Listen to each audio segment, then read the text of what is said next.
know what? Okay.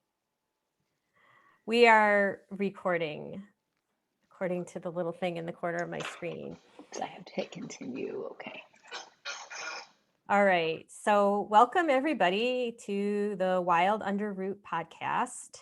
And today my guests are two of my favorite people, friends and colleagues, Marybeth Bonfiglio and Cara Wood. And I'm going to let you guys just like say a little bit. I'll just share that we're in community with each other. All three of us have a shared heritage as Italian American, and Marybeth is also Sicilian and Sicilian American, and Cara and I are both Calabrese, in descent. So welcome both of you. So I'm just going to let you guys sort of like share a little bit about yourselves. Marybeth, you want to? Yeah. Hi. So yeah, I'm friends. I'm into these two ladies a lot. And I'm just really grateful for both of their teachings and presence in my life. So I just want to say that. I'm just super happy to be in conversation here. I am a mother and a writer and sort of like a container holder for change, I think is the best way to put it, whatever that means. It kind of is in flexibility and flux all the time. I live, I'm navigating from Yamal land, unceded Yamal and Multnomah territory, which is the Red Hills of Oregon, which is just south of Portland, Oregon. And I'm originally from the area where Lisa's from. So there's this upstate New York Paisan connection I love. I can still hear it a little bit in your accent. I'm trying to get it back. When I'm there, it's bad. It comes like that. Yeah, I'm sure if you moved back, you'd have it back quick. Yeah, twang. And I liked what I recently read in your bio. I liked the word that you used, just identifying yourself as an ancestralist.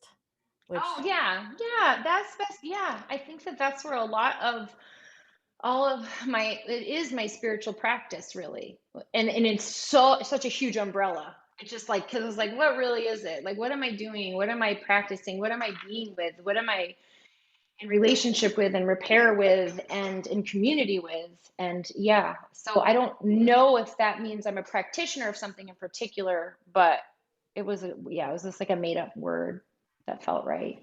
it's good though, because I feel like I don't like ancestral healing, and I don't like there's so many words around ancestral work that I feel like are need to be worked through some of the ideas around it. So ancestralist, I feel like sort of bypasses some of the problematic aspects of those words. Yeah. All right. And Cara, do you want to just introduce yourself a little? Hi. Hi, so happy to be here with you too. I am on Ohlone territory in California, better known as Oakland, and I am a folk herbalist. I also do ancestral connection. I love that word, Marybeth, because I feel like it also embodies who I am. I walk constantly in the ancestral realm. We are the ancestral realm, so that's a lot of what I do and talk about, and specifically with plants as our ancestors and the elements as our ancestors, and just really tapping into that place that all of us hold, that maybe we don't know or aware of, that we just kind of go through the day not connecting with. So that's a lot of what I think about all the time, is how we can return to that and just deepen into it in a way that isn't commodified and is just being, like the way that we are being, not selling it, not just being with it. So I'm so happy to be here with you and talk about all of this always. So the thing that I invited you both to talk about, which I know is probably just going to be a starting point, is protection and protection magic, which is a big part of Italian folk medicine or Italian American folk medicine, whatever we want to call it, Benedicaria, which is really a form of Italian American. It's really Italian American.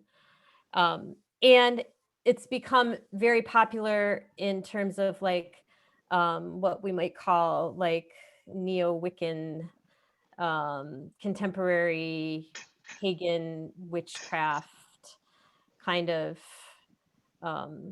culture, I guess you could call it.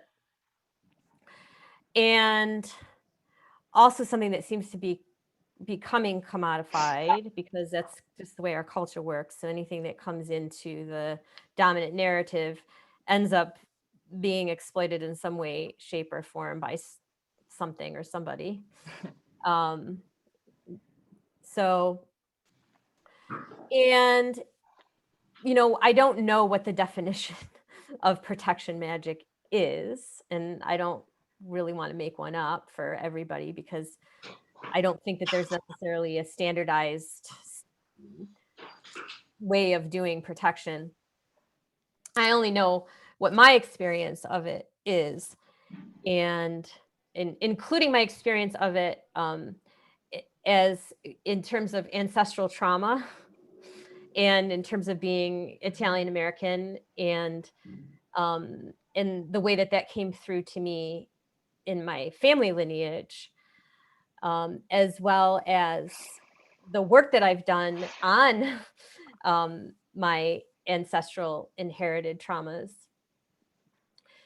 So for me, what I get a lot of times when I see and hear stuff about protection magic is that it's really very defensive and activating to the sympathetic nervous system. So like if you're scrolling through Instagram or whatever, the internets, and you see a lot of the popular ideas around protection, it's kind of like, you know, constantly like in this war, right?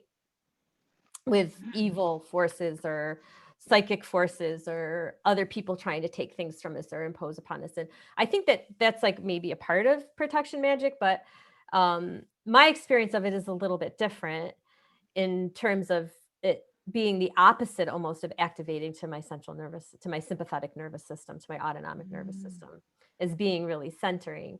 So do either of you have like thoughts on, you know, what you're seeing in the popular culture, and then what your experience of protection magic is from your own heritage?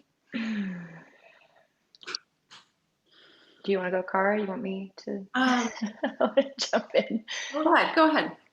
Well, one of the things that I feel like I work through with protection magic is the ancestral trauma that is in my lineage, which I think became, in a lot of ways, a defense mechanism in my ancestors were from the last couple generations, right? Reasonings of needing to immigrate and the environment and situations that they were in southern Italy. I think, I don't know this, but I speculate and intuit that like their protection magic in some ways at that point became very defensive. And so I think that, and I'm not saying that it's all of that, but I think that there was this things are being taken from me so deeply that I have to fight back from the forces that are being taken from me. And I think that that is not necessarily the natural state of being, which what you're talking about there, it's very center. And it's me working myself back into that kind of place, but I still am even in defense only because of those traumas, not because that I think it is the accurate way to practice it, but because that's like my first reaction when I feel invaded or there's something being taken from me, or there's, you know, a danger, present danger around me. And in some ways, like I felt like it really was happening during the beginning of COVID a bit. But really recognizing that was huge, because then I was able to kind of shift it a bit and go back into like maybe a little bit more land and ancient ways of like what is protection. So kind of healing a little bit, or shifting a little bit of what I think that maybe like, my grandparents were doing it for. So I'm not quite sure they had that. I think that they had the sympathetic reaction that you're talking about a little bit, if that makes sense. Yeah, and I think also it's important to just note that danger is real, right? There is real danger. Like COVID is a real danger. And like, I mean, so it's like there are times when we need to be in our sympathetic nervous system. That's why we have one. And that protection is a part of that. I think also maybe why for me as well, like the beginning of COVID kind of activated a lot of this for me as well. And I think that it is ancestral for many of us all over the world. This is not just Italian Americans or people on the peninsula of Italy or in the Mediterranean or Sicily, but I think that it is fair to look at our ancestors and their reality. And for like example of like the peninsula of Italy and Sicily, this is like an area that's surrounded by water, and for so long, for thousands of years, they dealt with occupation and people coming at them from different angles. And there's a reason why all the villages, with a few exceptions, are not on the coast, like ready and open for anybody to just arrive. Like there's a reason why all of these villages are built up at the top of a mountain, and why they're fortified in the way that they are. And so I think that we're tapping into that, and this is part of it, and this isn't the only part of it, but like there's the geography, we hold that geography in our body, and our ancestors left that and continue to know that. And also COVID activated what I've talked about with you both, like our plague trauma. And that's real for many of us, specifically European descendants, but people from everywhere. We've all had to deal with plagues. And so I think that those two things at once definitely become loud as far as like understanding the ancestral layer of that we're remembering. And then even coming in, even Italian immigrants and other immigrants as well, anybody coming into America or immigrating anywhere. Yes. But coming in to a country where at the time when the Italians first came, they were marginalized. They were part of a minority, a marginalized group of people. And so I know like a lot of my grandparents who were both immigrants, that a lot of what they did was survival. My grandfather said, he learned, he learned when he came here, he learned how to fight when he was 14 or whatever. Yeah, and that's the thing. That's the difference I think you're talking about, is like protection and survival, and then there's protection in like thriving, like what you were saying, Cara, before I think we recorded, where it's like this energetic state of mind in which we're just holding the subtle and grand energies of what protection is. And it's not about like surviving and having to like, constantly like, and, and be like in like this kind of like, what is that word? Oh my God, I'm going to blank on it, but being in that state, that nervous system state where you're in a fight. Yeah. Fight or flight. Yeah, exactly. And so the other, sorry. No, I was just gonna say the other part of that is actually we can be in a place where we need to be on survival mode and be relaxed in that. And right. Like we don't have to be, and that's martial art, right? Yes. Yeah. And I think that that's why the making of the amulets or making of the protection, like for me, the making is in that relaxed state. So if I'm like, okay, I know that there's some danger, I'm going to go to craft. Yeah. I'm going to go to ancestral art. I'm going to start using my hands and making and being with, and all of a sudden now that's probably more was like the protection of like versus like wearing. I'm sure the wearing is amazing too, but like the act of of making together to me feels like that's like all of a sudden I go, like I go into my gut, I go into like and I can breathe again, and I don't feel that pending danger. Instead, I feel like there's a weaving of like that protection through my body.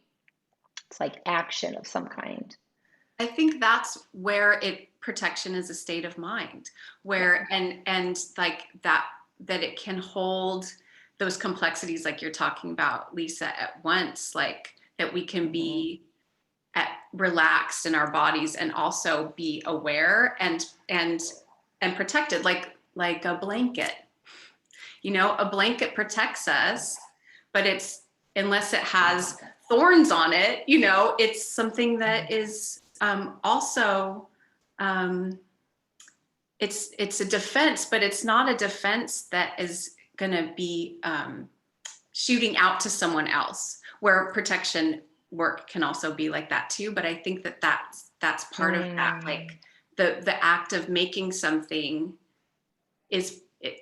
joins those two spaces. I don't know if that makes any sense. Yeah, no, it makes so much sense. So you're saying it's like a martial art. Like I don't know about many martial arts, but I know a little bit about Aikido, and that like energetic force it's not attacking. I'm sure there's a lot of martial arts that you don't attack, right?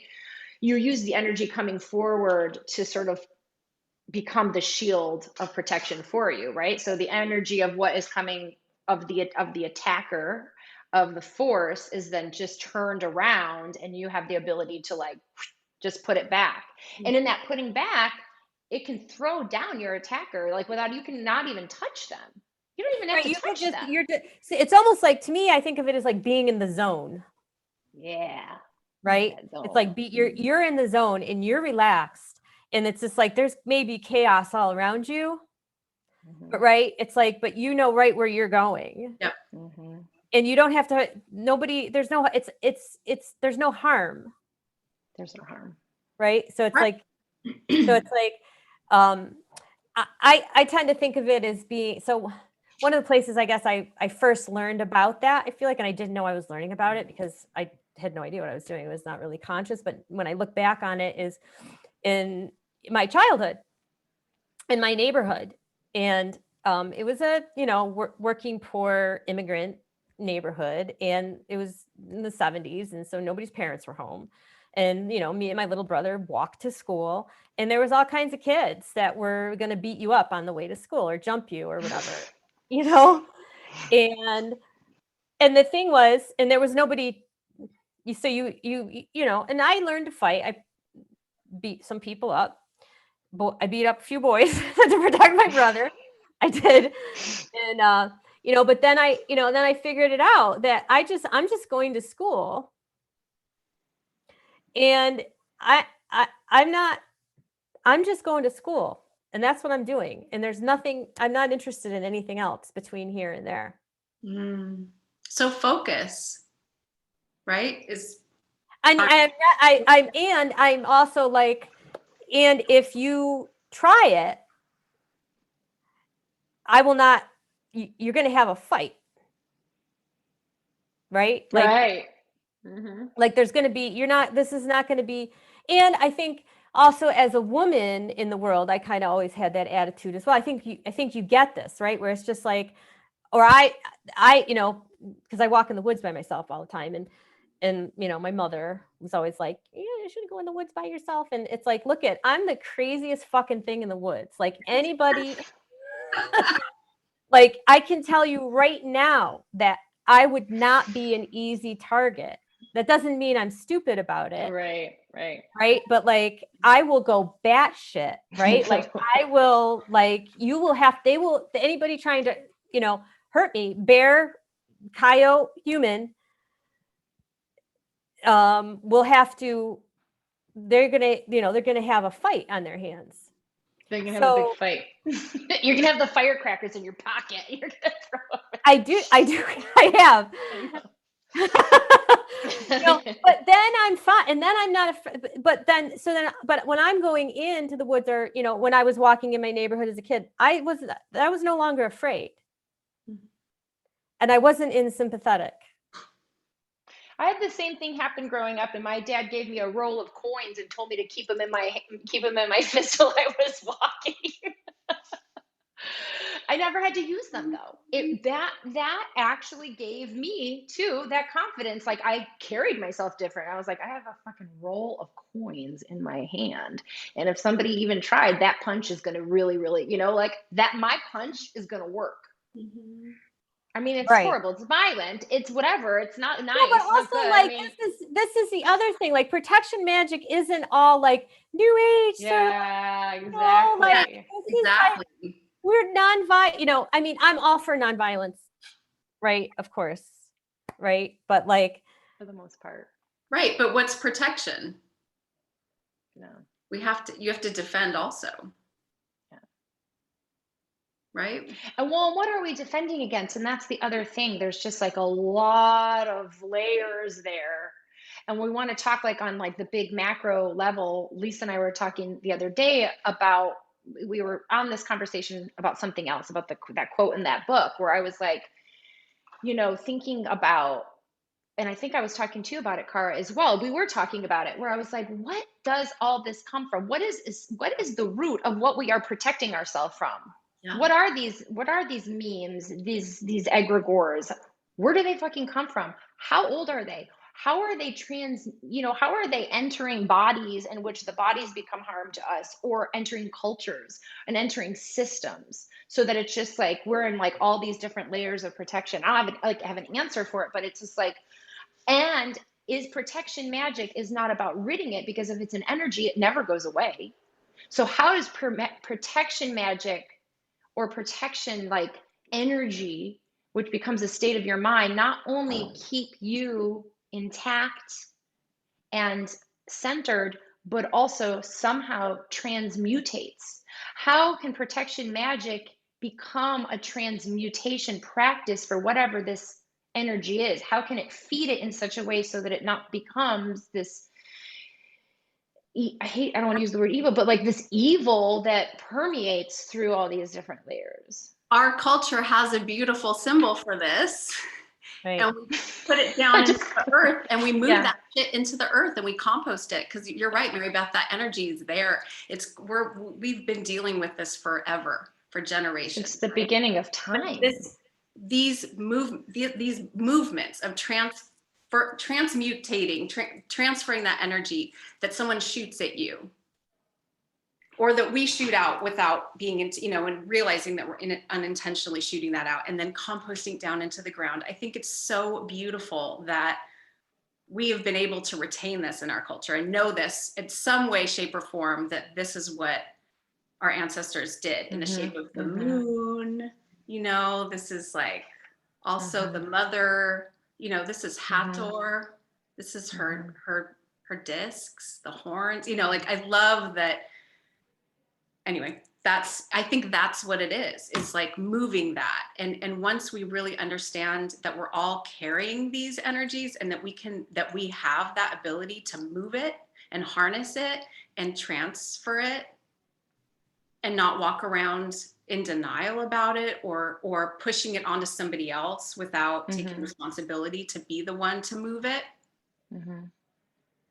Right, because it's not really external. It's got to be internal. It has to be part of all of us. Well, that's what I was saying. That's part of what I think of it as well, is a way of differentiating between self and other. And so when we differentiate between what belongs to us and what doesn't belong to us, then we know what is coming in and what isn't coming in. So things become a lot more conscious, and we become more conscious of where we're putting our energy, and what energies we're allowing into our field of experience. And so that in of itself is protection. And I think differentiating the different levels and layers, for me, like I'll just share like in my own like work around it. And when I say I feel like everything I do is protection work, because maybe I'm wrong, maybe I'm defining it just very loosely, but and I would get like kind of personal, but I think I've shared a little bit of my experience working with somebody, Dare, Lisa, I may have told you this, and we were talking about spirit or energy that has been moving through my family and harming my family for many multiple generations. And seeing as it always is something that I'm trying to protect me and my children of, right? So being able to like name it and like give it a name and give it a way, give it a shape, give it a form, give it a figure, and be able to see it, and then creating like a space for it outside our body lines. Like, even though they're like, it comes through our bodies, but being able to like give it its own home that is not coming near my body anymore, or my children's body anymore, and asking what it needs to just stay away from the body, but still take care of it, because it's in my family. It's like I can't really rid it. Like, what does it need? What kind of water does it need? What kind of soil does it need? What kind of songs does it need to be able to take a different form so that it is not traumatizing my family line anymore? So it's like differentiating what's yours and what's not yours, and what's you and what's not you, but also being like in full engagement and In participation. relationship and participation. Yeah. And that's been really a pretty powerful one.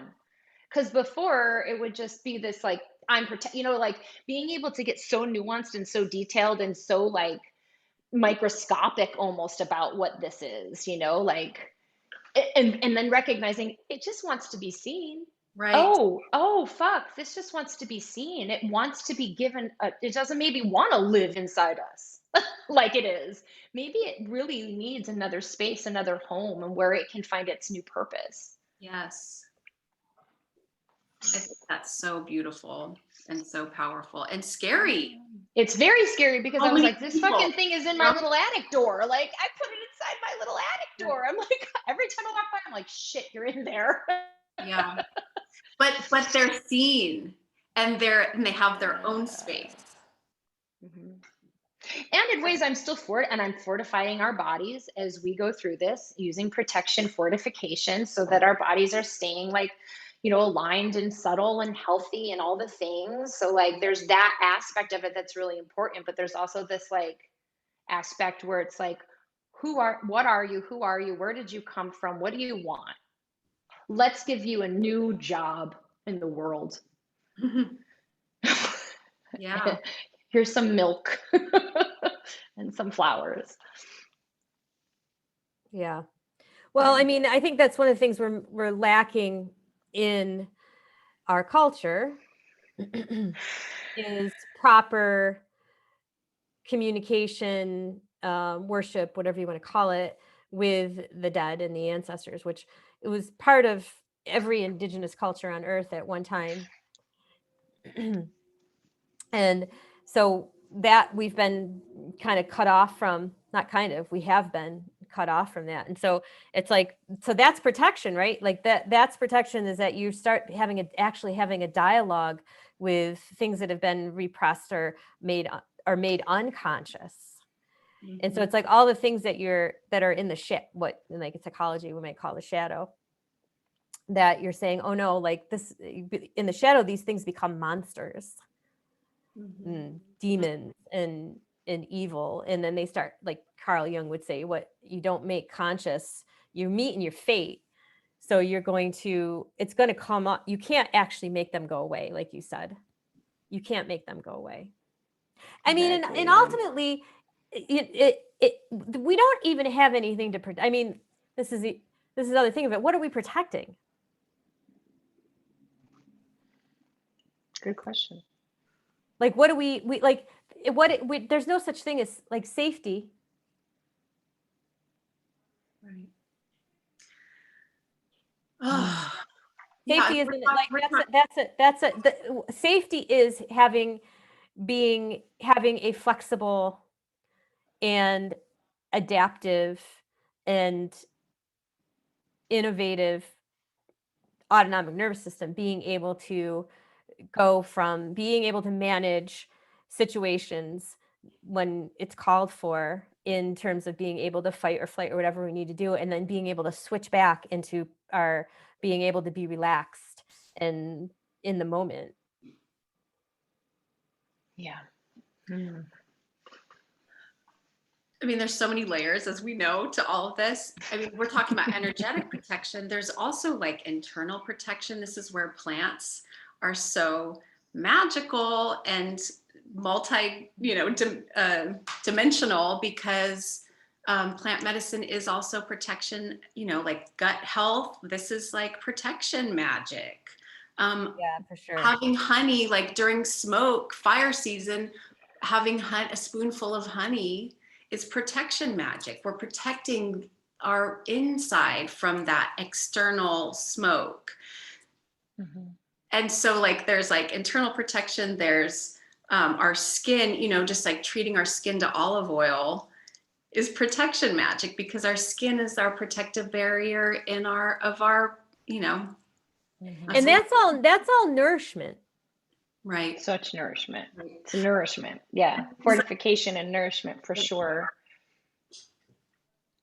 It helps take you out of your head too, from thinking about what everything is. And like for those practices that you just even said, like just thinking about, oh, what's going to help my gut, or what's going to help my throat right now, breathing in this smoke, or, what's going to make me feel like good about viruses. I'm going to swallow that garlic, or these things. And then it's like taking you into your body, and you're feeling how they're moving and being in relationship with your body, which takes you out of the neurological or the headspace, which for me tends to then trip out my body. Mm-hmm. Like bringing us all back inside ourselves, which I think is like probably the most crucial piece of whatever it is we're talking about. Well, I think protection comes from the gut, right?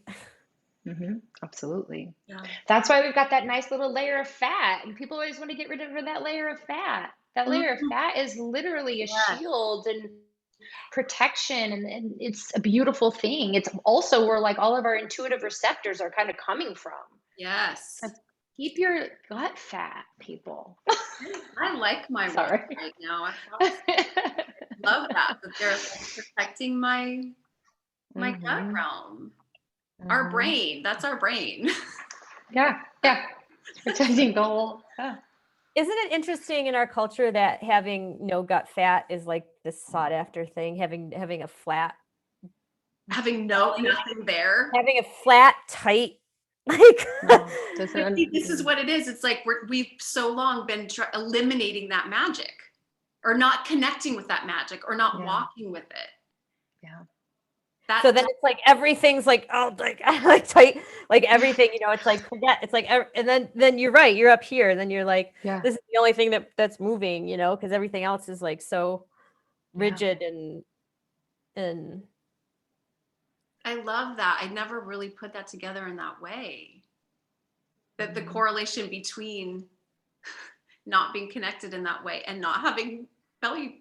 Absolutely. I have a friend who actually taught. We did a workshop together once, and I was doing tarot and writing, and she's just like a somatic experiencing body. I mean, I don't even know. She does everything with the body. She's constantly going and learning more about the body. And I remember, it was just years ago. I remember that moment she said that. She's like, this fat is everything. Like, we don't want to work this fat off, as this fat is literally protecting like our vagus nerve that goes up. Like, this fat is protecting our guts, protecting our entire body. And also at the same time, because when it's protected and when it's there, it's also it's got like the little fascia receptors that are like able to take in information, filter the information. You don't need to take all of it in, and help you listen to your gut and make decisions so that you're able to make choices that are navigating you in a way that is of safety and protection. But I think there's a lot of steps to get to that, because I know with lifelong anxiety that like if you've been in that like that panic anxiety state for a long time, your gut is not accurately receiving information, because everything begins to feel like a threat. Right. I've been there. Same. Been there. So possibly it's like, there right now.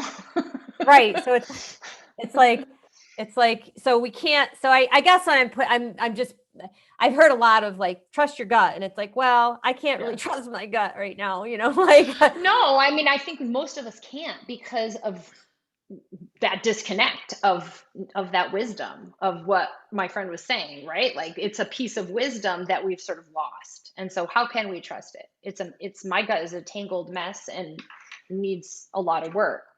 But the possibility I think is there, and to like just even like have the like knowing that like, well, that's what it's kind of supposed to be there for. And even maybe that's all you sit with is that. And I feel like, especially with, and I feel like this is where plants have been so supportive and nourishing, and I feel like almost like rewiring for me is that I've been in that place where I could feel my gut online, right? Like I could feel, and it was a felt. It's a felt sense that is so, it's very temporal and dense, and it has gravity in a way that made me feel extremely safe, regardless of, where I was in the middle of the woods or in whatever, for me, that's usually where it happens, in some place where there's not a lot of man-made input. Yeah. And so I feel like once you can get that, once you have that hit, I feel like it's almost like, oh, there it is. Once you know, I feel like that was a big change for me, so that I could tell the difference between, oh, this isn't. And I can honestly say, like, I feel like a lot of my angst is up here. It's like the gut completely shut down, and then the angst is like up here. And then like when I am able to like soften and drop in, it's like everything just kind of softens all the way around. And then in a way, it's almost like I'm more, I guess you could say I'm more vulnerable, because I'm just like, oh yeah, okay. Like, Yeah. I was just going to say, letting go also is protection. Right? Like, I'm just trying to imagine just like when I just allow myself to lie on the earth and just fucking let go and really absorb, and also just, yeah, I don't know. Sorry if I just interrupted you, but that just came to me, like what you're saying exactly, like letting go allows. Laying down, yeah, softening. Well, that's what I'm saying. Like, it's not really about creating safety, right? Because we can't even really do that. Like, so in my experience of it, it isn't like, oh, I've got, all the windows locked. Not that I haven't done that, go and lock all the windows and all the doors. And I mean, right, I want to preserve my life and my family life, whatever, it's like, if there's a fire, I'm going to get out of the way. I'm not talking about that. I'm saying that, like, sometimes for me, it has been when, really it's just like this immense, like, trust and complete vulnerability. And that's what I feel like in going back to, even, I don't know, maybe it's just my familial experience in the last couple generations, that was lost. The symbols, the amulets, the practices were all in place to help me come back to it. Like, I really appreciate them, and I think that they're worthy. I think that they're of their own energy. Everything has its own energy. Everything has its own like power and presence, and like there's the salt is sentient, the garlic is, all of that is matters.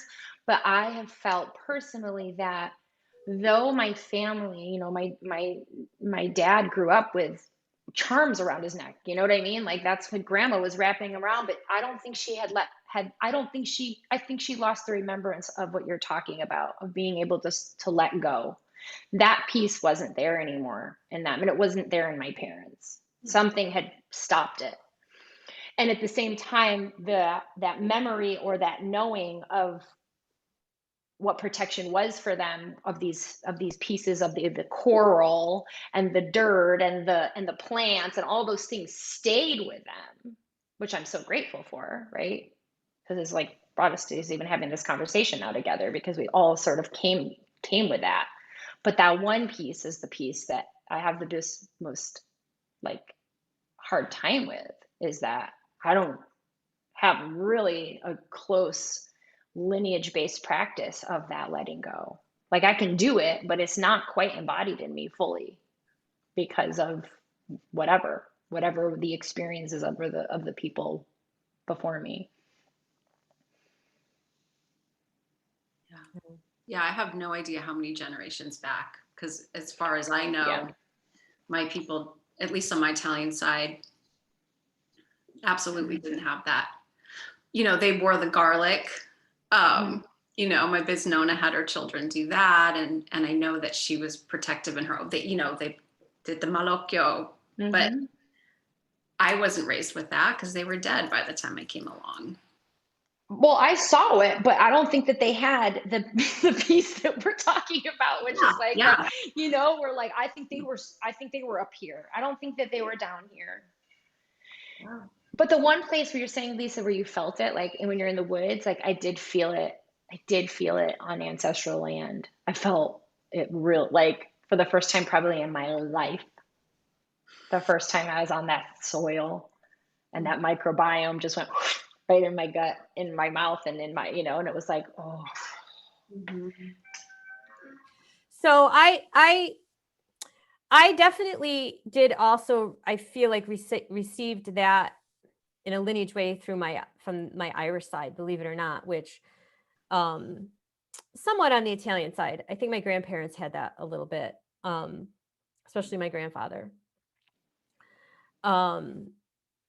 Which is interesting because this is sort of, I always felt like, and then the older I got, the more I felt like this. I felt like some of it where it came from my nono was that he knew who he was because he knew who he was so well because he had been raised in his village in Italy, that he had formed some secure attachment from that, even though it was in, you know, a very difficult time in southern Italy, and very economically they were very poor, and his father disappeared and his mother, you know, I mean, it wasn't like everything was perfect for him, but I always felt like there was always a part of him that seemed so solid. That didn't, and it continued on here, like you felt that, like even throughout his life here. Yeah, it was just this, you know, it was like this,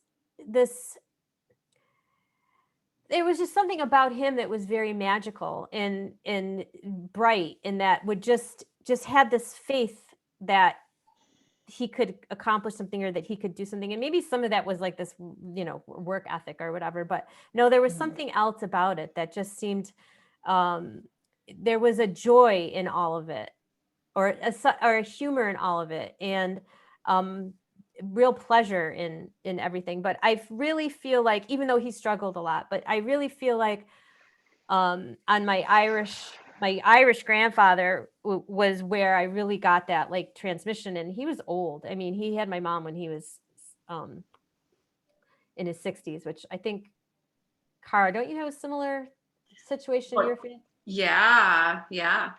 My father was 57 when I was born. Right. And so, you know, my grandpa was, you know, he had been through a lot too, but my grandpa was born in 1888. And, but he definitely had that. And I don't know why, because I don't know what, the only thing that I can say about it is that they were Catholic, and they had this faith in, the Blessed Mother is a big part of Irish Catholicism. And so that I was always taught from my mother to let things go, to give it to the Blessed Mother. Yeah, that is true. I was past that on too. I just feel like they were so worried. There was a lot of worry that still ran through them, you know, and they were always giving it to the Blessed Mother. That is true. I just don't know if it took it out of their body. I don't know. It's so much worry. So much worry. So much worry. It was like, well, and my mother is Our Lady of Sorrow. Like, that's her name, is Dolores. Like, and I could just, that's just what she is, you know? And that in itself is, it's like knowing who you are and what your purpose and your path is in many ways, you know? Like, I don't judge it. I'm not sure if it's like, you know, the American taintism is for these people that I'm talking about. Like, if America just made everybody nervous and jerky, and maybe they weren't before. I don't know. I can't know these things, right? I can only feel into like the layers of it all. But Well, we do know. So one of the things I was going to mention was from Ernesto DiMartino's work. Do you guys have this book? I do. yeah, I have it. Yeah. Um, I'm just So- gonna turn my light off. Hold on one second. No, you Yeah. can keep talking. Keep talking. I don't like this light. The sensor. So he goes into like, you know, why protection was, why the magic in Southern Italy was so necessary, and just, you know, that, you know, there was a lot of poverty and strife and peril and invasions and volcanoes erupting and, you know, and takeovers and, you know, land stolen, and but he's also coming from, I mean, it's clearly academic. He's doing research. And then what did you think of it? What did you guys think of have you read it? I haven't read it. It's still No, in my bookshelf. I've read like paragraphs of it. I have not read the whole thing. Nope. So, you know, basically it's about Lucanian magic. Yeah. So, and he goes down. And so I was just going to share a little bit, because I think this is, you know, sort of, and again, I feel like he's taking us like a position. I don't even know. He's an intellectual. I'm trying to figure out what he is. If he's Identifies as, scholar, anthropologist. Hegelian historicism and phenomenology. Anyway, so, you know, he's talking about basically magic and exorcism and spells and possessions, and, you know, that it's really the experience of being acted upon, and that being in the world, maintaining ourselves as an individual presence in a society and history, means acting as a power of decision and choice according to values. It means always performing anew the never definitive detachment from the immediacy of mere natural vitality and rising to cultural life. So like he's describing these practices as a way of rising in cultural life, to be becoming part of a culture. So to me, that sounds like, well, it's like, instead of being completely consumed by self-concern, which I think is also a big part of our modern culture, is the self-concern of the individual and hyper individualism, which we're seeing right now through COVID. I mean, it's become very obvious that, you know, everybody's pretty much just concerned about, or a lot of us anyway, just concerned about what choices we want to make for our best interest. And he talks about the loss of this power for a presence unsuccessfully engaged in resisting an attack in the form of the experience of being acted upon. So, you know, basically that like people feeling acted upon, and that using magic involves the personality as a whole and the operative powers grounding and supporting it. So like that these traditional practices were really about like grounding and supporting the individual in being able to be present. And present in the larger community, like present in the larger culture community, and knowing the difference between themselves and the outside world. He calls it the actual loss of presence, is when we need protection, is when we've actually lost presence. That's very when the presence enters into crisis due to the collapse of the sheer possibility of making itself the center of decision and choices according to values. One may, on the one hand, have the experience of an empty self in a world that are inauthentic for various reasons. And then he said, finally, we must consider states of possession when the presence's margin of autonomy is restricted to such a degree that it disappears. So basically, when your autonomy, so you're being acted upon, and you no longer have autonomy over the decisions that you're making. Okay. And he says Lucanian magic works as an instrument of arrest, representation, and unification of the variety of possible individual crises of presence in the face of an unleashing of the negative's power. So he's basically saying the ideology of magical power, binding, possession, enchantment, and exorcism offers a representative framework that is stable, socialized, and traditionalized, in which the risk of alienation of single presences is converted into a metahistorical order, a level on which the recovery and reintegration of risk can be carried out. So it basically sounds like what you were saying. Do you want me to say any of that again? I really, can you read the last? Yeah, read that very last part again. About Lucanian magic? Lucanian magic. Okay. The ideology, Lucanian magic works as an instrument of arrest, representation, and unification of the variety of possible individual crises of presence in the face of it, which he's attributing to being acted upon. Right, sure. Yeah. Of an unleashing of the negative's power. The ideology of magical power, binding, possession, enchantment, and exorcism offers a representative framework that is stable, socialized, and traditionalized, in which the risk of alienation of single presences, so like as an individual being alienated from being present, is converted into a metahistorical order. So there's a system, a level on which the recovery and reintegration of risk can be carried out. So in other words, taking that loss and then being able to basically, what it sounds to me like what you all were saying about composting. Yeah. And that this is part of cultural life and part of being in a community, and it's traditionalized and ritualized in such a way that it's guiding this. And so to me, the question is, in now here, where protection magic is becoming so popular and exploited because, we live in, that's the sea we're swimming in.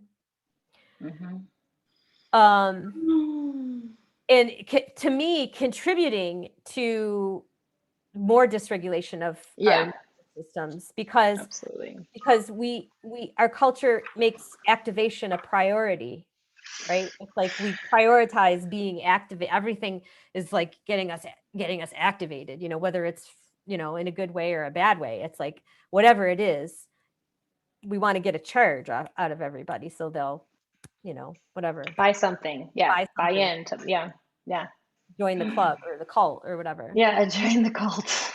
I know that was a lot there, but but I appreciate you kind of paraphrasing, like what that means is. Thank you. I'm interpreting. I appreciate your interpretation. It's I don't know when it was written either, so I feel like it's probably pretty old. It was this, I thought it was the early 20th century. Yeah. It says first edition 1959, but I'm not sure if that's 50s. He was walking around, going through. I think it taps into something that really just is always, that I've just always kind of been holding, is that desire to be in a community where we all know and understand this. And this is just what we do. Instead of trying to constantly catch up. Like I feel it in my body that I knew it and that I had it and that we practiced it together collectively. And that's how frustrating it has been to walk in this body and not have that be what I was birthed into, in this body, in this incarnation right now as Kara.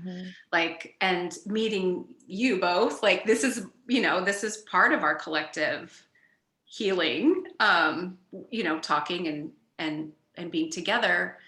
And I think that's so much of it, is that it's that the social media stuff, which is great and beautiful too, but like it becomes individual instead of that just, you know what I mean? Am I making sense? Like that collective. Yeah, you're making sense. And it's in that collective, and the conversation that we had yesterday, Lisa, about, was it Carlo Ginzburg, that quote of comparing conspiracy theory with COVID, with the plague conspiracy theory, which I haven't, that's another book that I have that I've only skimmed through, but that collective imagination, who's coming together collectively and creating and coming into their cultural presences, and who isn't, or who hasn't been doing that, or like what, like that has been missing or taken away from us. Like if we were in this cultural presencing, like you're speaking of, and being able to like come together in community, you know, this is what we do. What is the possibility of creating in that? Like what is the imagination and the body and the movement and the energy and the working of that together, of knowing that this is just what we do. What does that create versus, you know, and I think that Stephen Jenkinson used this term, and I'll just use it, like I think it was him, like we're at an amnesia of imagination, like we're at a poverty of imagination. But yet there are specific cultural somas and like creating imaginary worlds for them to be part of, that they belong to. Meaning, like I was just referring to it as like that conspiracy theorist imagination, right? Like that takes a lot of being present to what is, and like this is what we do. You know, I'm not saying it's right. I'm just saying it's an alternative. And in some ways it is protection. It's protection magic for this group of people, or for this body of work that is happening. I don't know how to. Right. Do you know what I'm saying? Some of the protection is, and I think I said it yesterday, and I hate the word, like, so amnesia is good. So it's like, we look at like what Carlo Ginzburg is describing in his book, which is over there. I'm like deep in it. I'm really into it. Oh my God. And it's, that's also dense. So I'm like there with my highlighter going over things, but it's just like, as I'm reading it, I'm just like, holy fuck. Like we are reliving, like we're just, you know, I saw this somewhere else recently too. The Roman Empire never ended, right? It's just like we're on repeat, and we're on repeat, and we because we have the amnesia, because we haven't honored our ancestors. We don't even know who they were half the time. We haven't honored the dead. We don't know our own histories, most of us. That we don't know that these conspiracy theories have been recirculating in different ways, at least since the plague, and actually even before that, you know, that it was lepers and Jews that were poisoning Christians, and right, and then these, you know, and what really is, and then the witch trials. But like what's underneath all that is, from my interpretation, is really a war over the being able to hold the dominant narrative, right? And like that's what was going on back then, where it's like you've got people living in these different, basically living out different expressions of reality, and you know, whether they're Christians or Muslim, or, you know, at the time a lot of it was like, oh, it's always like letter forgeries came from Muslim kings asking Jews to pay the lepers to put poison in the water of the Christians. So it's like everybody's fighting over the dominant narrative, or like Marybeth, what you were saying yesterday, the egregores, the entities of culture that, and when you have a dominator culture, which they had then and we have now, somebody's got to hold it all, right? Having any opposing or incongruent or dissonant realities being expressed, it creates conflict for the dominant narrative. So what they, right? So, and then they say, oh, well, you know, it's the devil. Well, it's not the devil. You didn't want witches because they were doing this stuff, right? They were able to hold in their local place and each other in a way that was doing exactly what Ernesto Di Martino says, was able to bring people into the presence of being alive. And so if you have that, then you can't manipulate people. Exactly. Yep. And it doesn't fit with our dominant narrative. We have a hierarchy. We have a dominant narrative that's vertical. It goes this way. And so it's like, if you've got, you know, what I would call rhizomatic, you know, people, expressions of reality happening, and you've got somebody who wants to hold all of it, then then somebody's going to win and somebody's going to lose. And it's the same thing that's happening right now, I think. And Mhm. that's where I was coming from with that. And I, it's like, Yeah. it's like you got all these aggregate, it's a war, it's a war for holding that mind. And so the thing is, the more, if it's unconscious, then then there's no way to integrate it, right? There's no way to, as long as it's unconscious, as long as we don't know what's happening, Yeah. then we're never going to be able to do anything about it. And that's where that amnesia, That's right? where the amnesia comes in. We're just It's like, not I don't know. questioned. Yeah. Yeah, it's not questioned. Yes. And then there's this like facade of, I don't know if this is a tangent, but like a facade of what you're saying, Lisa, and with what we're sold as individuals as self-care, or as, the Band-Aid of what now is so clear, like what New Age kind of magic is, where it's just the appearance of it with an individual instead of the presence. Like, I love that, just like being in the presence. And I think that's dangerous. It is. Like, really dangerous. I think so too. Or at least at times, and if at least it's just not, it's impotent. Mm-hmm. Right? It's just not going to, it's not going to achieve what you want it to achieve.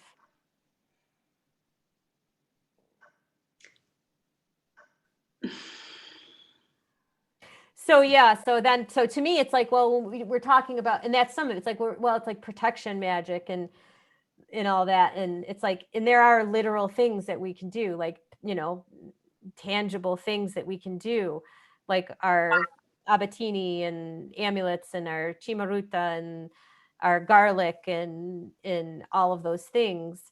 But those are intended to, ritualize this center and this ability to be with the trouble and be with the plague and be with what's happening. The presencing, they bring you into the presence almost, especially if you're making them. Like if and you're actually it's not even that it's going to make things go away, right? No. So sometimes it's like protection. It's like it's not going to change. Your neighbor's still going to be your neighbor. I mean, maybe they'll go away, I don't know, but like a lot of times, is that really what we're trying to do? No, we're actually trying to like rectify something. Yeah. Well, exactly. Repair. Yeah, exactly. It's like COVID is obviously not going away. No.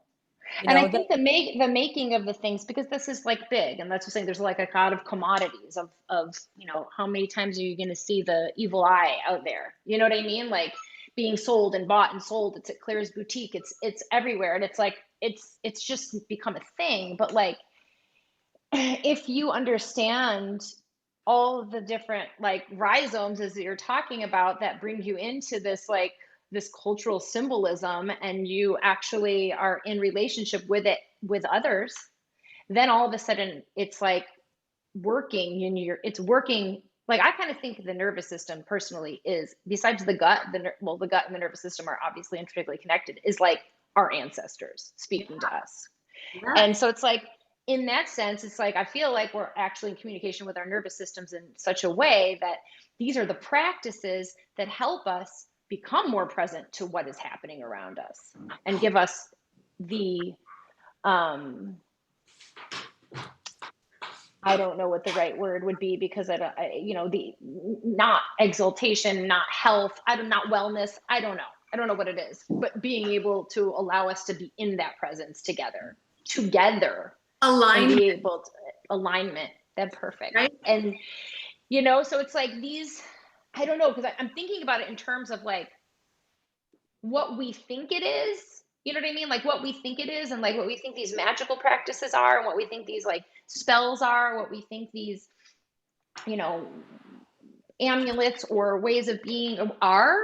and they're very powerful. I'm not trying to take the power away from it, but without everything else that we're talking about in this, it's just segregated. It's not anything really. It's decontextualized. Decontextualized. Exactly. And that is what sort of makes me sad, and it gives me a lot of grief. I get a lot of grief when I like sense that's what's happening, because it's like, that's the thing we've lost in that way, in those communities, and those witches of our ancestors that were these witches in these communities that were, criminalized and killed, because that was the ultimate protection work. The ultimate protection work.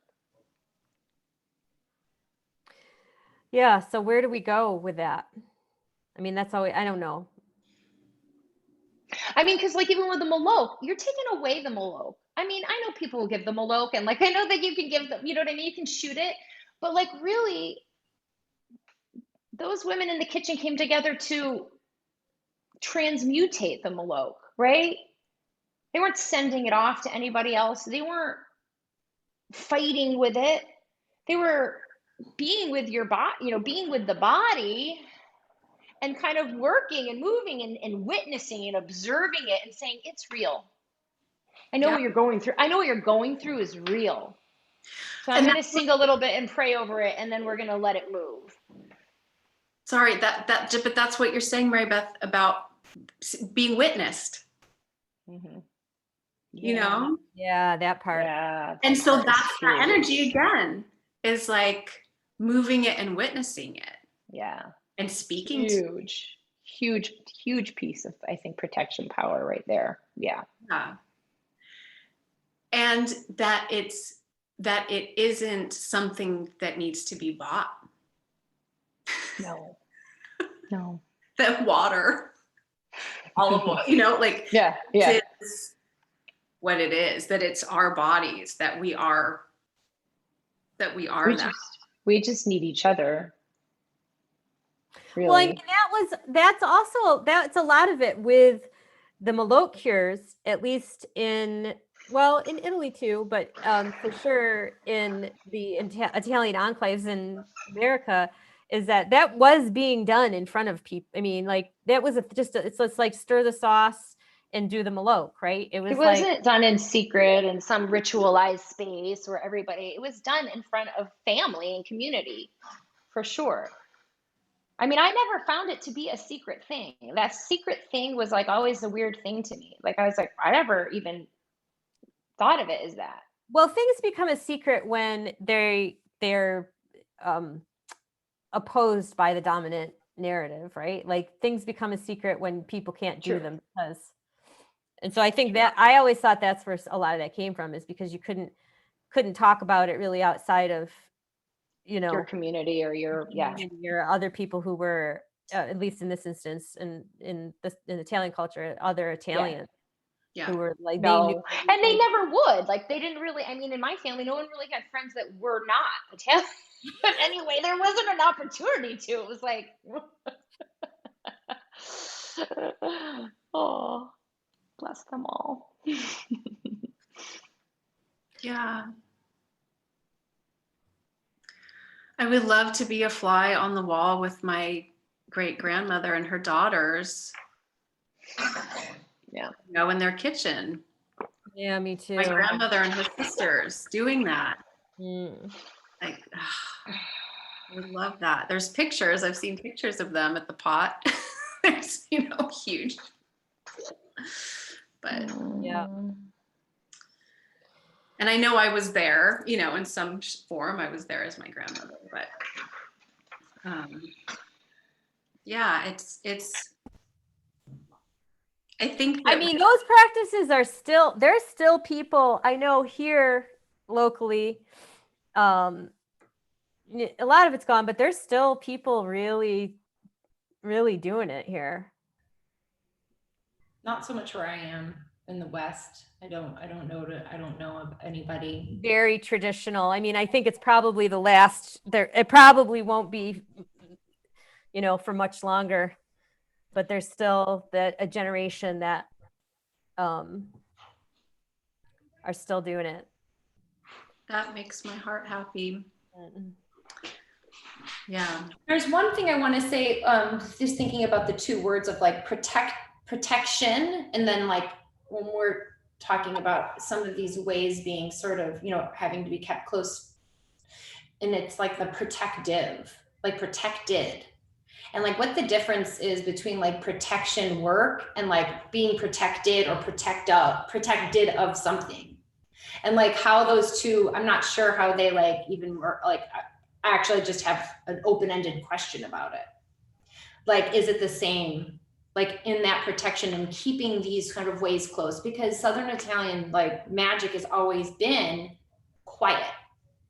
It's coming out, I think, a bit, but it's always been quiet. It's not been written. There's nothing written about it, really.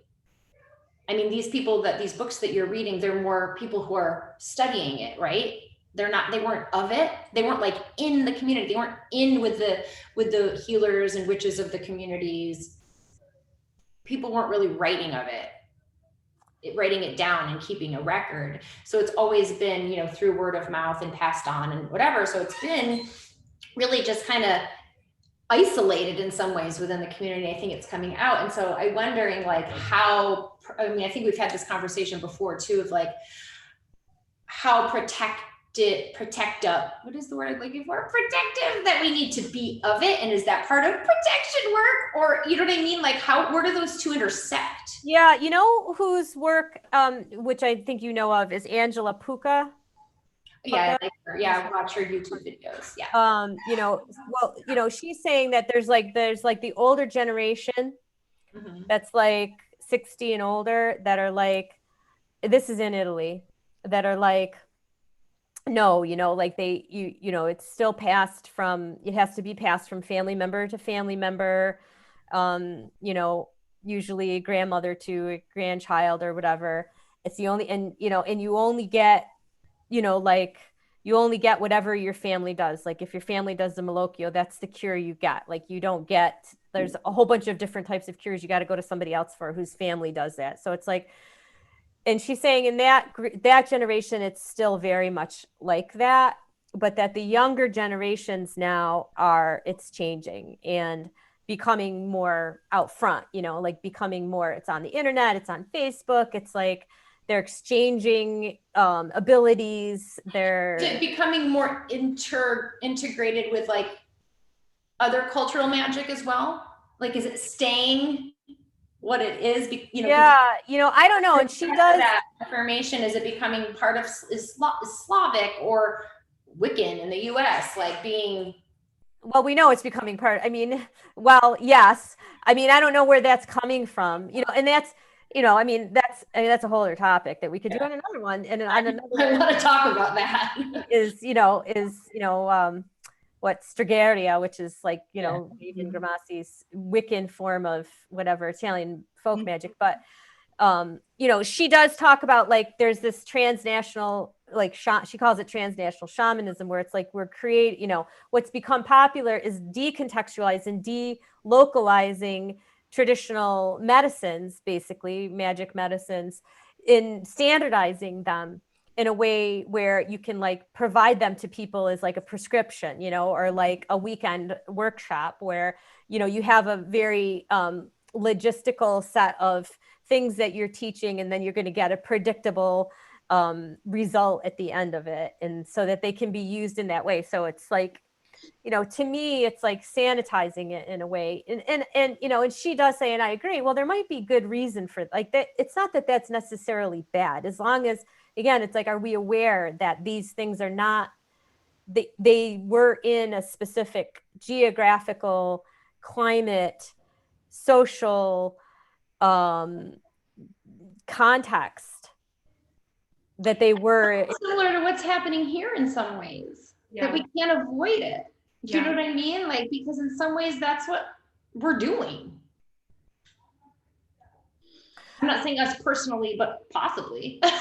again, I think that's where we come up against these narrative wars between like you have this dominator culture that takes everything, Yep. how do you either have to keep things completely zipped up, it feels like, and not share them and not talk about them, or they're going to get pulled into the fray of capitalism. Yeah.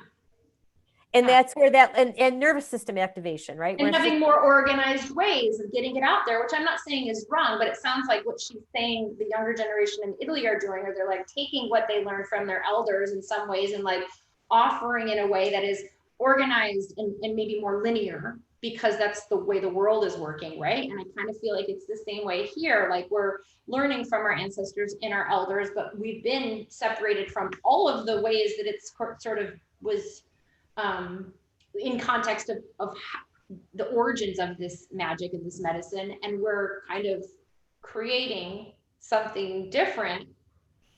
And so can we recontextualize it? That's, I mean, to me, that's the question, is because traditions are meant to adapt, right? We're not trying to replicate or recreate exactly what my great grandmother did in Calabria, right? Like I don't know, and even if I did, it wouldn't even be appropriate right now. So it's like, how, like, so to me, that's like the big question is like, well, okay, so we're here now and we're dealing with this set of conditions, and we have this tradition that is still there. I mean, it's keeping it breathing. It's giving new life to it. I'm not saying it's wrong. I'm saying it just sounds like a similar but different experience of the younger generations in Italy, kind of shifting the way they're doing the work. And whereas we are here shifting the way we're doing the work, which comes from a totally different, we're on unceded land that our ancestors never belonged to. So it's a completely, different situation, but at the same time, where we are, I don't know, I'm a neutral about it. I'm not like, but I think that has to be part of it, to me, right? It's like part of it is like, all right, well, part of the conditions, the context that we're in right now is that we're on unceded land in a colony. Yes. Right? Yes. So it's like, that's like, okay, so, that's part of our context. It's like I'm going to bring this to a different place, but hopefully it'll make sense. It's like in art, when I studied art, understanding postmodernism. And what postmodernism is layers building upon and this is folk culture, building the layers upon what had been created before. Mm-hmm. And that a lot of times people don't understand. My opinion is I understand postmodernism in that way, and that we are dealing with a postmodern way of harnessing this, tapping into it, collectively doing it, because time doesn't exist in the same way anymore that it did 100 years ago or 200 years ago or 500 years ago. So it has to be that it only exists in that. But I think that, that like, does that make sense? Like that place of where it becomes dangerous is not understanding what we're building off of. Yes. And making assumptions. Mm-hmm. And also not understanding the depth of all of the layers, like really not just thinking that it's like, well, this makes sense, so I don't know, now I don't know if I'm going off, but I think that that's a big piece of it. And that because we're not on our ancestral land doing this, I don't like to use the word work. What's another word I can use? Calling. Doing the calling, answering the call. Answering the call, yeah. Not on our ancestral land. Weird.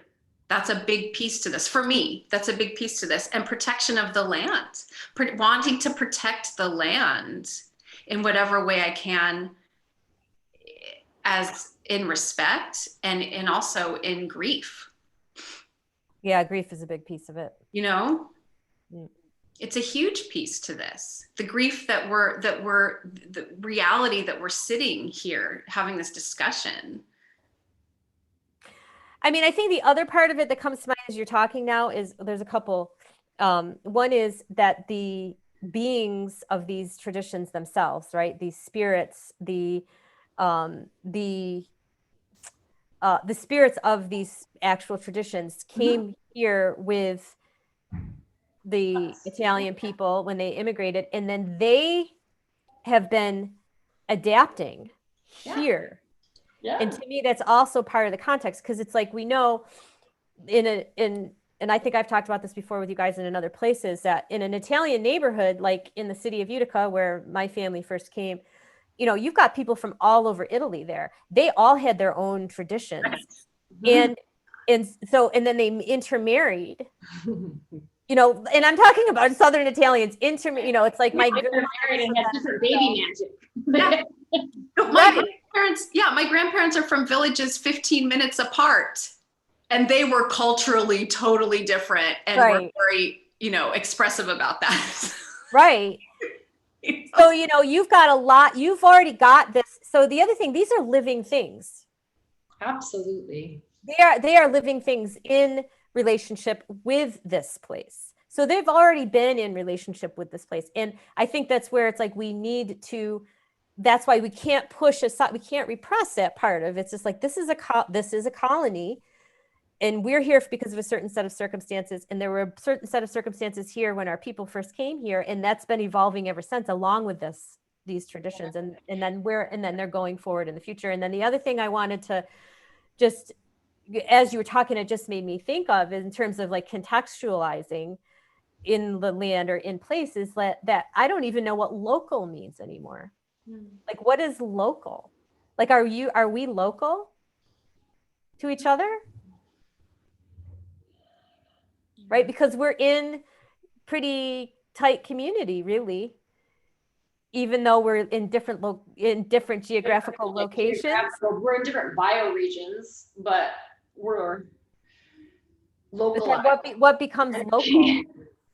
Yeah, that's a good question too.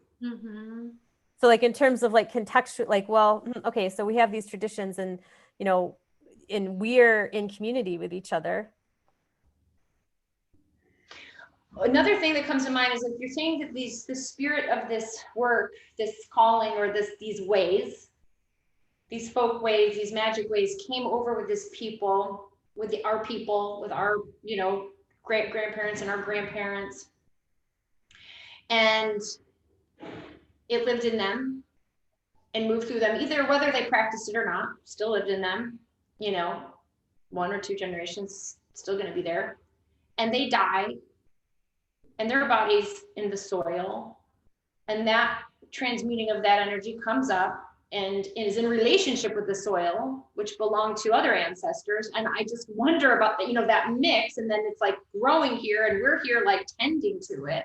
In that sense, it's like we're doing this work, and this maybe not appropriate to say, but we're doing this work with not only our ancestors, we're doing this work with all the ancestors. And like how to so lovingly and carefully and like and consciously realize like that spirit, like those different villages, people from different villages that came here and married, and those spirits interconnected, those cultural bodies interconnected. And then they came here, and many different cultural bodies had to interconnect, right? And then their bodies are into the soil. Like I've got to generate 1 generation in this soil here.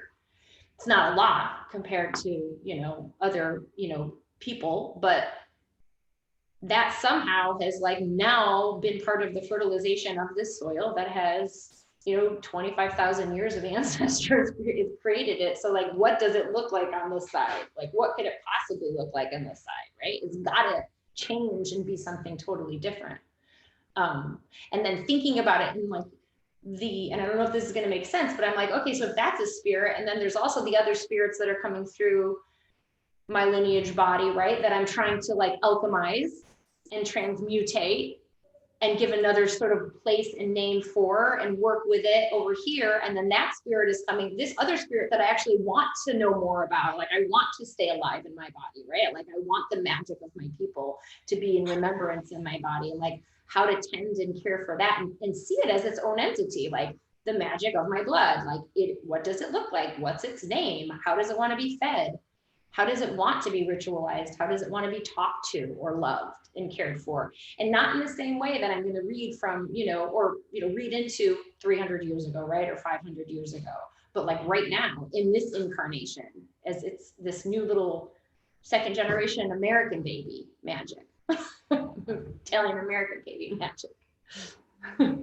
And I think that's it. It's just, again, it's just like being in the presence of all those beings and all those. It's so much. No wonder our nervous systems are like, there. And why I'm like, I'm just going to be over here chopping garlic and just putting some salt in some bags. Right?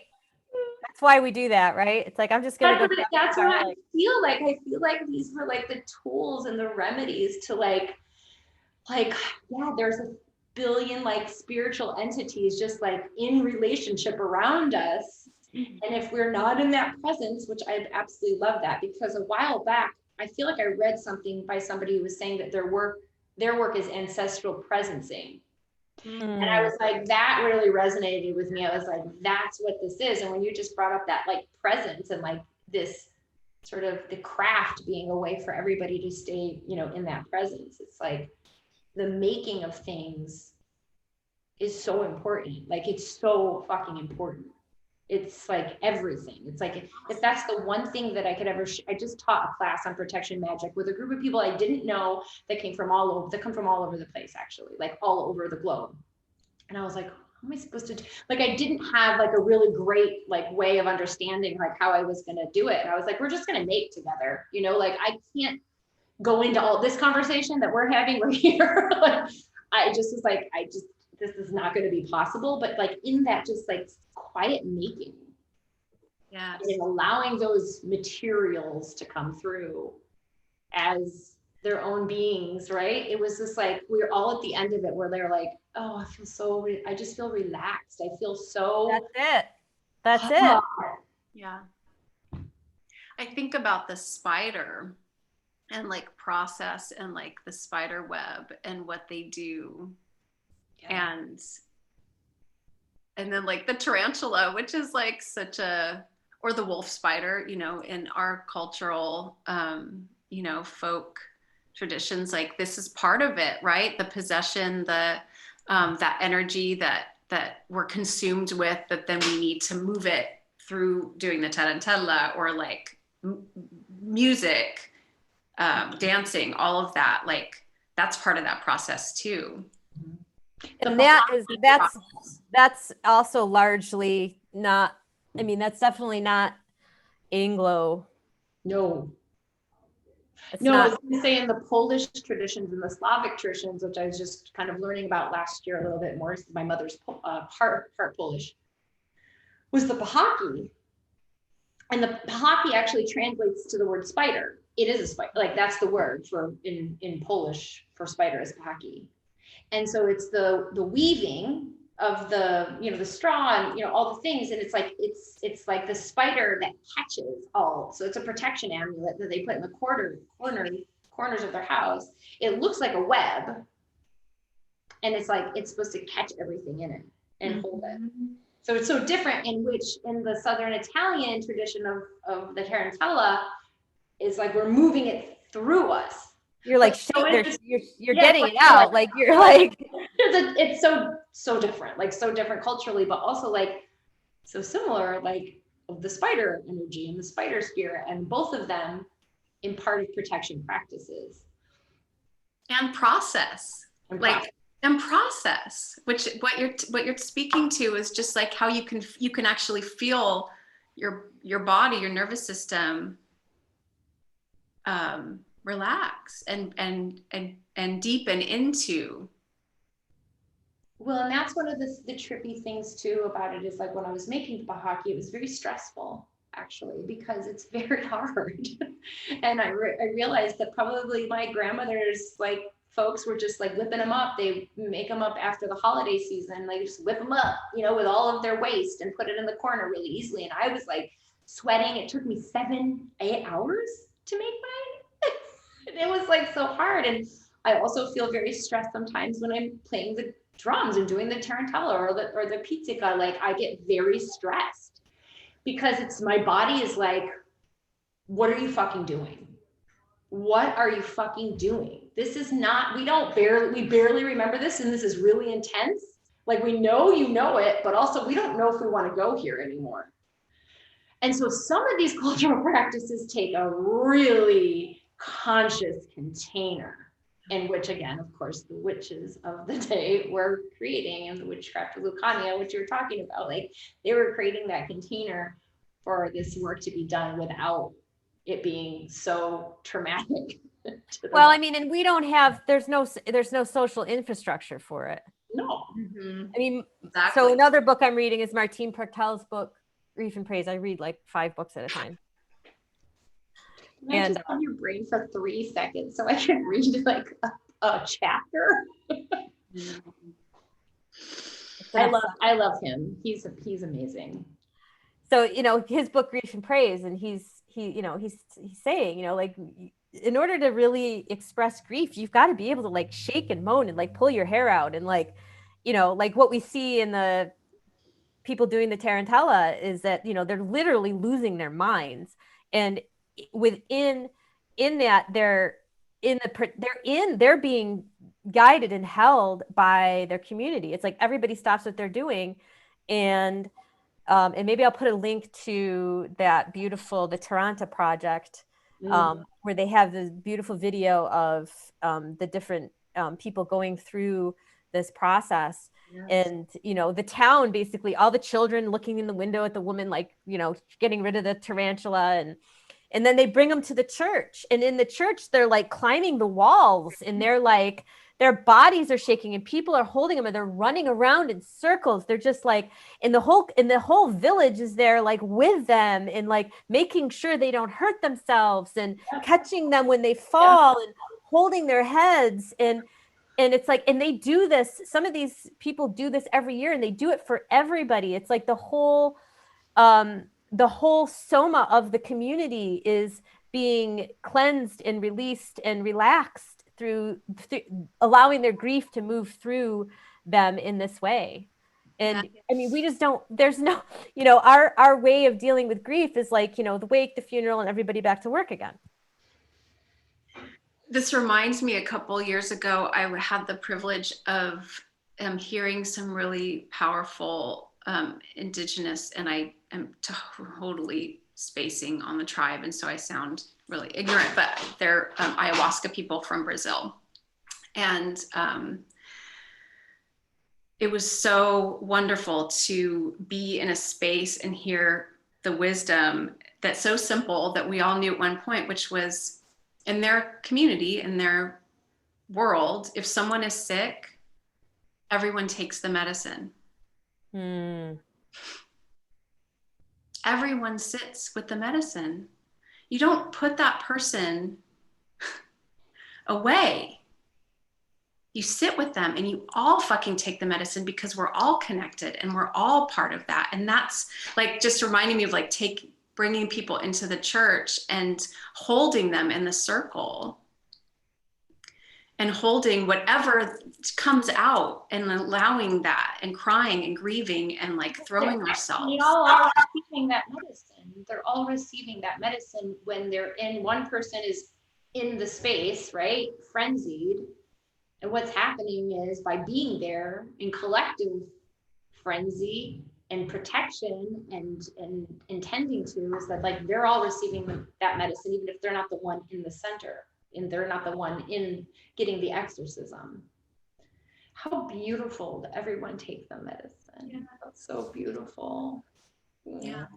And that they don't, you wouldn't think to have the impatience to not do that, right? Like that it's, what other time do we have as beings than to spend our time doing that? There's nothing more important. There really isn't. Yeah. There's nothing more important.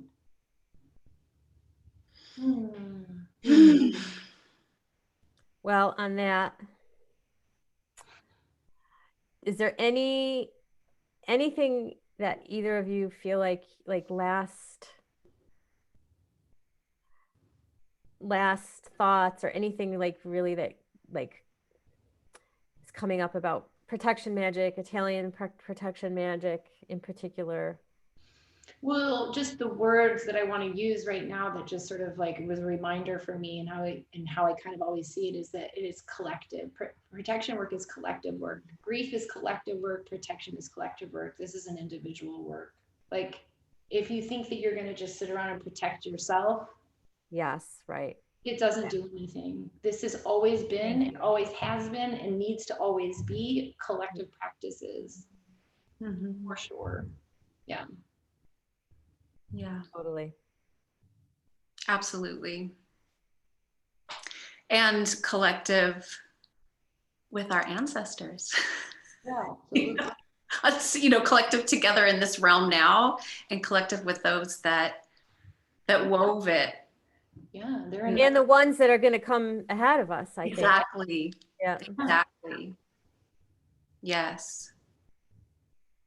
Yeah. And that it's a state of mind. I think for me, just walking over the years with having it be so crucial, not crucial, but important in my being, just to understand that like every moment, every movement is part of that. It's not just like one time of the day thing. It's not like on the full moon I'm gonna do a protection ritual and that's what it is. It's like it's upon waking and upon going to until I go to sleep, and in the dream realm. We did talk about that, but that's a whole nother. Yeah. That's a whole other conversation. Well, it's the blessing way, right? I mean, it's Benedicaria. It's living life as a blessing and blessing. What we do and what we've always done. And that's the thing that we are practicing remembering.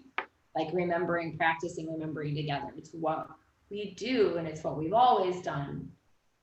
There's really not that much of a learning curve when you think of it in that way. Mm-hmm. I just saw this quote, and maybe we'll end on that, if I can say it right, but I think it was Michael Mead. I believe it was Michael Mead. And it says, I don't know if it was his quote or if it was a quote from somebody else, but it was on, I think, his Instagram. And he said, "Don't seek to be like your ancestors, seek what they sought." Brilliant. And, and I think that to me, that's like the only thing that's like, okay, so what are we doing here? How are we going to do it? Like, how are we going to do this in, the best possible way? And it's to me, it's that. It's like, well, we have all these ancestral traditions and stuff, but really what we want is what they were seeking as well. What they were trying to remember. Yeah. Well, thank you.